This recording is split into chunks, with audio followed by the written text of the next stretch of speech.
From the KATC Weather Lab, here's Rob's forecast.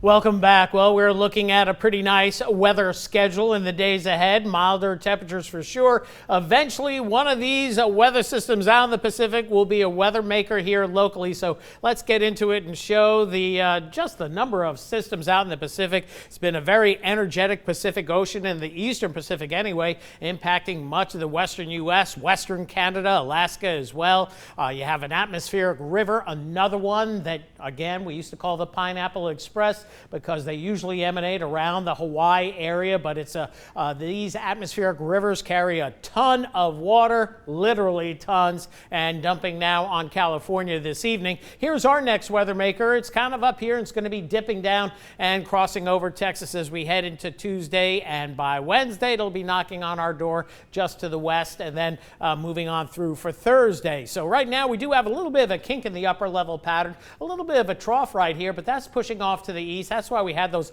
low-end rain chances for today and tonight, a couple of days back, even going throughout this weekend, but it hasn't manifested in much. Some shower activity down by the mid and lower Texas coast, but that's about it. You can also see very weak area of low pressure here. Back to the west, though, boys, still coming down. Cats, dogs, and small farm animals across the LA basin and into the central and southern portions of California. Big snows up through Tahoe and the Sierra Nevada. More snows moving into the Colorado Rockies. This is certainly good news, as not only does California need the water in a major drought, you get into the Intermountain West, you're talking 500 to 1,000 year drought. So the moisture will certainly help some of those moisture levels in the reservoirs to the west. Meanwhile, as we get back to California, it's just the states under some sort of winter weather advisory, high wind or flood warnings that are ongoing right now and continue across portions of the mountains. You have the flood warnings down at lower elevations, and then the snow advisories as you get farther to the north, and the snow piling on there.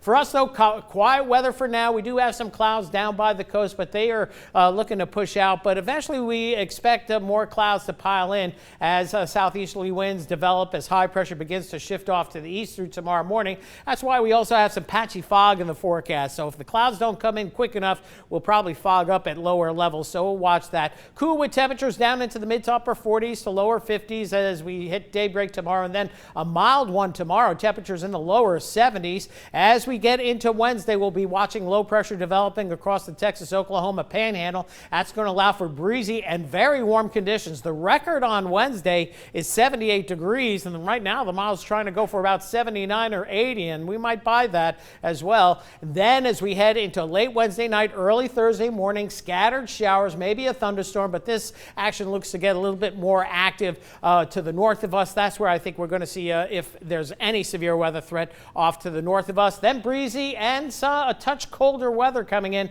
Thursday night into Friday. As for rainfall, no major concerns either with respect to that. I think we'll see a couple of hot spots of maybe up to a ½ inch or 3/4 of an inch. We'll see when we get into our high res models tomorrow. When we're closer to the event, we'll have a better outlook on that precipitation. Here's the fog situation. Best bet on fog, western portions of Acadiana, certainly into eastern Texas. Then as we head into tomorrow night, a better chance of some sea fog moving in, but we're also going to see winds increasing. So this is shortly after midnight tomorrow night. But notice if the winds pick up, the visibilities lift a little bit, so we'll see how that plays out. But fog, certainly a better bet tomorrow night versus tonight, but sometimes it works out the other way around.